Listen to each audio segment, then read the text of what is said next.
love to make a deal, but they're not ready to make the right deal, in my opinion. Yeah, we have total control of that entire region having to do with the Strait of Hormuz. They have no money, they have no Navy, they have no Air Force. Iran deal के लिए बेताब है मगर दुरुस्त माहिदे के लिए अभी तैयार नहीं। अमेरिकी सदर का दावा, कहा आपने हॉर्मुज समेत खित्ते में हमारा मुकम्मल कंट्रोल है। ईरान के पास अब पैसा नहीं रहा, वो पुलिस और फौज की तनख्वाहें नहीं दे रहा, उनकी नेवी और फजाइया खत्म हो चुकी। ईरानी सदर ने अमेरिका के साथ जंग खत्म करने की हिमायत कर दी। तेहरान में तकरीब से खिताब करते हुए मसूद पज़ेश्कियान ने कहा कि इस वक्त ईरान एक मजबूत और बावकार पोजीशन में है। दुनिया हमारी फतह तस्लीम कर रही है, बेहतर है जंग खत्म कर दी जाए, मजबूत पोजीशन का फायदा उठाते हुए मुज़ाकरात किए जाएं।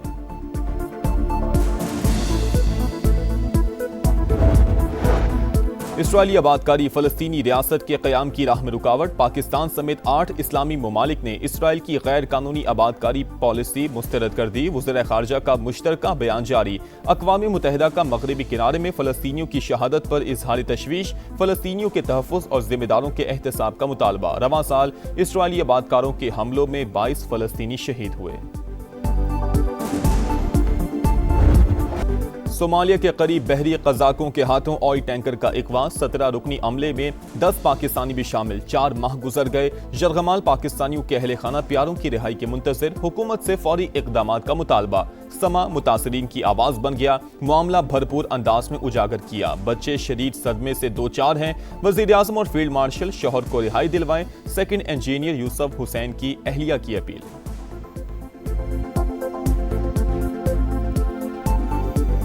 4 महीने गुजर चुके हैं। यहाँ हम फैमिलीज़ का बहुत बुरा हाल है, बच्चों का बहुत बुरा हाल है, और वहाँ वो लोग बहुत ज़्यादा परेशान हैं। ज़ाहिर है उनकी सेहतें ख़राब हो रही हैं, डायबिटिक पेशेंट्स हैं उसमें। और मेरे हस्बैंड की भी तबीयत, जो बात उन्होंने की तो उससे मुझे अंदाज़ा हुआ है कि उनकी कंडीशन भी सही नहीं है। ये कहना कि बलूचिस्तान के मसाइल नहीं हैं, बिल्कुल मसाइल हैं। मसाइल को हल करने का तरीका क्या है? बामी मुशावरत। लेकिन मसाइल की आड़ में अगर बंदूक उठा ली जाए तो वो कोई मुहब्बे वतन पाकिस्तानी नहीं कर सकता। It's never too late. जो कुछ हो गया। उन मसाइल को सामने रखकर हमें ग्रैंड डायलॉग करें, बैठ जाएं, मुहज़्ज़ब तरीके से सख्त से सख्त जो मसला उसको लेके आए।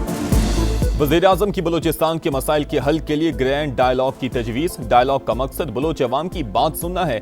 जायज़ शिकायत 1000 बार हल करने को तैयार हैं। शहबाज शरीफ का बलूचिस्तान नेशनल वर्कशॉप से खिताब। कहा घुस बैठिए, दुश्मन ममालिक से वसाइल हासिल कर रहे हैं। कोई मुहिबे वतन मसाइल की आड़ में बंदूक नहीं उठा सकता। शनाख्ती कार्ड की बुनियाद पर किसी की जान लेना दुरुस्त नहीं। मसाइल का हल सिर्फ बातचीत में है। वसाइल की मुनसिफाना तकसीम भी नागुज़ीर। फील्ड मार्शल से मिलकर N25 जैसी खूनी सड़क को अमन की शाहराह में तब्दील करने का फैसला। वसाइल में बलूचिस्तान का हिस्सा 10% से ज्यादा रखा गया। चारों सूबे मिलकर चलेंगे तो ही मुल्क तरक्की करेगा।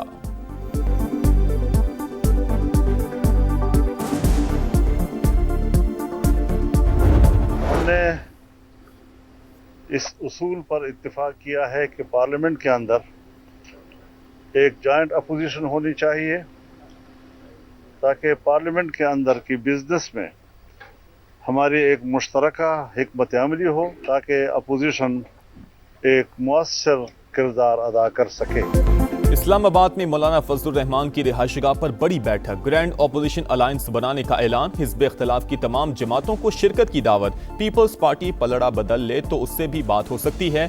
JUI सरबरा की मीडिया से गुफ्तगू। कहा गलत पॉलिसीज ने मुल्क को मुश्किलात में धकेल दिया, बहुत हो गया, अब चुप नहीं रह सकते। इत्तेहाद, आइन और पार्लियामेंट की बालादस्ती यकीनी बनाएगा। महमूद अजगज़ई, असद कैसर और दीगर की भी मौलाना फजलुर रहमान के इशाइये में शिरकत।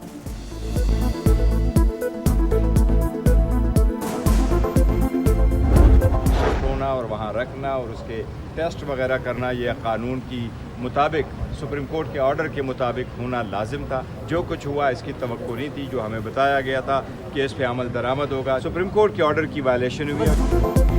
बानी PTI का शिफा अस्पताल की बजाय पिम्स में तिब्बी मुआयना। तहरीक इंसाफ का हुकूमत पर तौहीन अदालत का इल्जाम। सुप्रीम कोर्ट के हुक्म के मुताबिक बानी को शिफा अस्पताल मुंतकिल करना था, मगर ऐसा नहीं हुआ। कोई है जो नहीं चाहता कि मसाइल का हल निकले, तालियां ऐसे नहीं बजती, मुज़ाकरात इस तरह नहीं होते। बैरिस्टर गौहर की पार्लियामेंट हाउस के बाहर गुफ्तगू, ऐवान में इजहार ख्याल के दौरान भी हुकूमत पर तनकीद। आपको अपने स्टाइल की जमहूरियत मुबारक हो, अब हमारे लिए आपके साथ असम्बली में रहना मुमकिन नहीं होगा। चेयरमैन तहरीक इंसाफ की धमकी, अपोजिशन की मुश्तरका पार्लिमानी पार्टी का तौहीन अदालत की कार्रवाई के लिए सुप्रीम कोर्ट से रुजू करने पर इत्तफाक।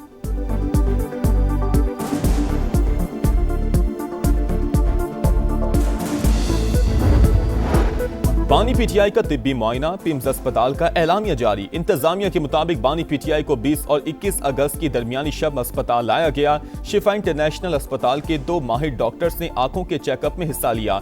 दीगर मुआयने मुतलका माहिरीन ने किए। मेडिकल बोर्ड ने तिब्बी नताइज यकजा करके मेडिकल फिटनेस रिपोर्ट मुरतब कर दी।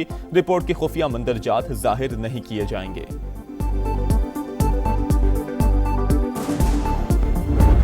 उनकी सेहत को खुदा न खास्ता कोई ख़तरा लाहक नहीं है। ब्लड प्रेशर की उनको थोड़ी बहुत शिकायत है, उनको ब्लड प्रेशर की दवाई जो है उस पे लगा दिया गया है। गैर ज़रूरी तौर पे उनकी सेहत को इशू बनाना जो है, मैं समझता हूँ, मैं लफ्ज़ नहीं इस्तेमाल करना, लेकिन ये पॉलिटिकल डिसऑनेस्टी होगी।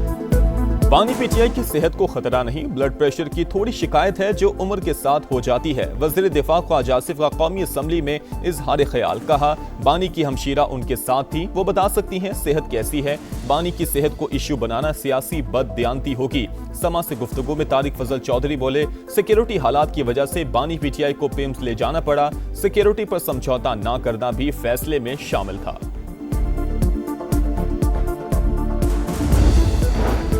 बानी पीटीआई की शिफा अस्पताल मुंतकिली का हुक्म, हुकूमत फिर अदालत पहुंच गई। सुप्रीम कोर्ट में नजर सानी दरखास्त दोबारा दायर।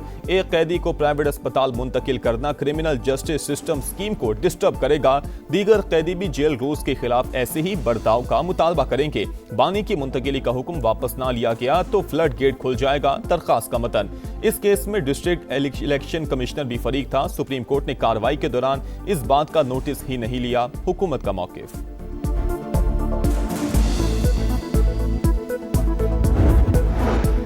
पेट्रोल 3 रुपए 81 पैसे महंगा, नई कीमत 341 रुपए 59 पैसे फी लीटर हो गई। हाई स्पीड डीजल के दाम 3 रुपए 59 पैसे इजाफे के बाद 368 रुपए 29 पैसे लीटर मुकर्रर। 24 अगस्त तक नई कीमतों का इतलाक हो गया।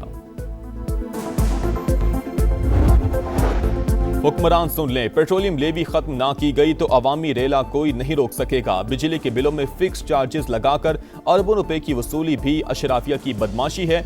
हर हुकूमत ने अपने दौर में IPP से मुआहिदे करके कौम से दुश्मनी की, अब अवाम बेदार हो रहे हैं। हक मिलने तक धरने जारी रहेंगे। हाफिज नईमुर रहमान का कराची में खिताब, पेट्रोलियम लेवी के खिलाफ जमात इस्लामी का एहतजाज 7वें रोज में दाखिल।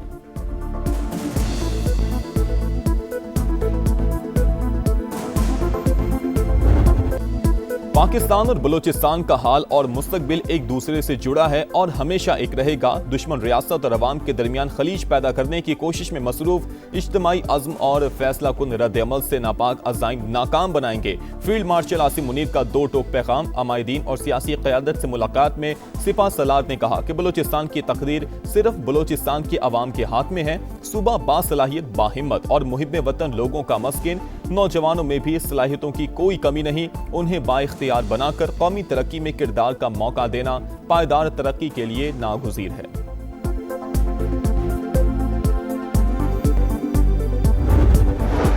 फील्ड मार्शल आसिम मुनीर से कोंगो के chief of defence armed forces की मुलाकात, खित्ते की सूरत हाल और बाहमी दिलचस्पी के उमूर पर तबादला ख्याल। मोअज़्ज़िज़ मेहमान की नेवल और एयर चीफ से भी मुलाकातें, अमन के लिए फ़ौज पाकिस्तान के अज़्म की तारीफ।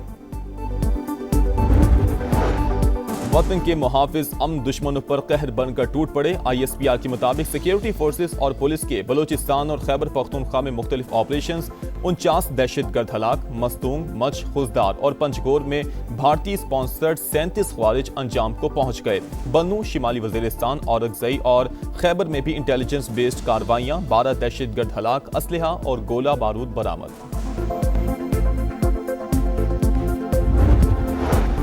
यौम आज़ादी पर बग्गी की सवारी, वज़ीर आज़म, चीफ कमिश्नर और IG इस्लामाबाद के शाहाना तर्ज अमल पर शदीद बरहम। शहबाज शरीफ ने नोटिस ले लिया, वजाहत तलब। इंक्वायरी का इम्कान। अवामी तकरीबात में अफसरान की गैर ज़रूरी नुमाइश नाकाबिल कबूल करार। मुस्तकबिल में प्रोटोकॉल की सख्त पासदारी का हुक्म। सुथरा पंजाब, ये देखें ना आपके सामने है सुथरा पंजाब। कल की बात है, मेरे से 5,000 रुपया रिश्वत मांगी गई है। सुथरा पंजाब के नाम पे जो ढोंग रचाया जा रहा है उसकी मिसाल कहीं नहीं मिलती। बारिश होती है, ये सारा गंद गलियों में आ जाता है, सीवरेज ब्लॉक हो जाते हैं। ये इस तरह का सुथरा पंजाब होता है कि दुनिया बीमार हो रही है, मच्छर है, इतनी स्मेल है। वैसे जाते गुजरते हैं, देख के चले जाते हैं, 2-4 चीजें उठाई, बाकी वहीं का वहीं पड़ा है। सुथरा पंजाब अधूरा ख्वाब। लाहौर के रिहायशी इलाके कचरा कुंडी में तब्दील। ताजपुरा गलाजत और गंदगी की लपेट में। फर्रुखाबाद में कचरा ना उठने से मक्खियों और मच्छरों की भरमार।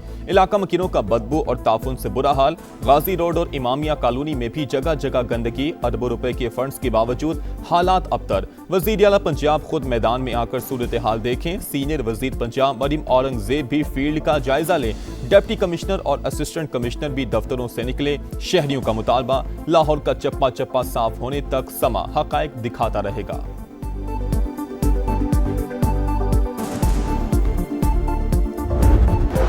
इस्लामाबाद और रावलपिंडी के मुख्तलिफ इलाकों में मूसलाधार बारिश। G8, G11, फैजाबाद और 6 रोड पर बादल बरसे। रावलपिंडी में बारिश के बाद नशेबी इलाके फिर डूब गए। गुजरात और गिरदनवाब में भी तेज बारिश। मुतादिद इलाके पहले ही अर्बन फ्लडिंग का शिकार। मजीद नशेबी इलाके ज़ेरे आब आने का खदशा। लाहौर में बड़ा डिजिटल बैंकिंग फ्रॉड। निजी बैंक के 170 से जायद सार्फिन का डाटा लीक। मुल्जिमान ने 5 अफराद के अकाउंट से 1.5 करोड़ रुपए निकलवा लिए। बैंक अफसर समेत 3 रुकनी गैंग गिरफ्तार।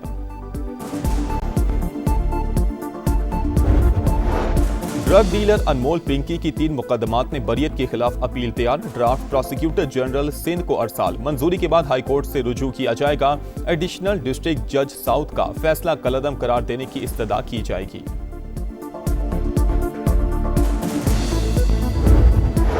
सिंध में रेबीज से एक और हलाकत। कराची के जिना अस्पताल में 11 साल का अबू बकर इंतकाल कर गया। अस्पताल हुकाम के मुताबिक बच्चे को 2 माह पहले कुत्ते ने काटा था।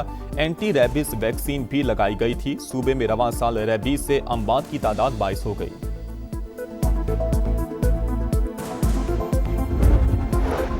यूक्रेनी शहर क्रिवेरिया पर रूस का हमला। हलाकतों की तादाद 15 हो गई। 130 अफराद जख्मी हुए। हुक्काम के मुताबिक रूसी ड्रोन ने शॉपिंग सेंटर को निशाना बनाया। यूक्रेनी सदर की मुजम्मत, कहा रूस ने इमदादी कारकुनों को भी निशाना बनाया। पाकिस्तान को लीड्स में इबरतनाक शिकस्त। कौमी टीम इंग्लैंड के खिलाफ पहला ही टेस्ट 1 इनिंग्स और 103 रन से हार गई। दूसरी इनिंग्स में भी कौमी बैटिंग लाइन रेत की दीवार साबित। ओपनर चले ना मिडल ऑर्डर। पूरी टीम सिर्फ 135 रन पर ढेर। इमामुल हक 0, अजान अवैस 9, अब्दुल्ला शफीक 15, सऊद शकील 14, शान मसूद 29 और सलमान आगा 4 रन बना सके। मोहम्मद रिजवान 41 रन बनाकर टॉप स्कोरर। रॉबिन्सन और टंग की 8-8 विकेटें। इंग्लैंड को सीरीज में 1-0 की बढ़तरी।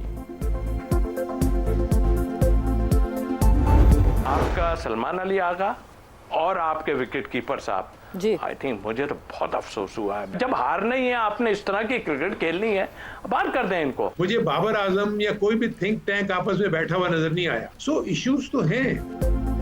50 साल की बदतरीन पाकिस्तानी टीम। बरतानवी मीडिया ने भी आईना दिखा दिया। इंग्लैंड का सामना ऐसी टीम से है जिसका हर शोबा तबाहाल है। फास्ट बॉलिंग का मयार और रफ्तार भी जवाल का शिकार। मेजबान बैटर्स बगैर किसी मुजाहमत के रन्स बनाते रहे। पाकिस्तानी फील्डिंग भी इंतहाई नाकिस करार।